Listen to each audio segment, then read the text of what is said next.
Develop झाल्यानंतर त्या इन्फेक्शनला पूर्णपणे किल करतात. युद्ध चालू होतं म्हणजे काय? आपल्याला ताप येतो थोडक्यात. जर थोड्या प्रमाणात छोटंसं असेल तर थोडीशी कणकण वाटते.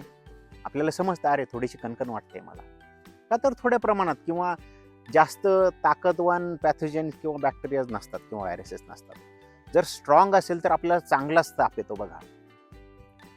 आता ताप येणं ही काही वाईट गोष्ट नाहीये. आपल्या डोक्यात असतं, अरे रे ताप आला. तसं काही नाहीये. ते काय होतंय, शरीराच्या आतमध्ये युद्ध चालू आहे त्या पॅथोजन बॅक्टेरियाचं आणि आपल्या टी आणि बी ज्या अँटीबॉडीज आहेत त्याचं. त्याच्यामुळे ताप आल्यानंतर जास्त घाबरून जाण्याची गरज नाहीये. आपल्याला 1 किंवा 2च केसेस असतात की नाही 106च्या वरती ताप गेला फॅरनहाईट आणि त्याच्यामुळे त्याच्या मेंदूत ताप गेला आणि तो गेला तापामुळे. या क्वचितच केसेस आहेत. जशा रोडवर क्वचितच ऍक्सिडेंट होतात, तरी पण आपण गाडी चालवणं काही थांबवत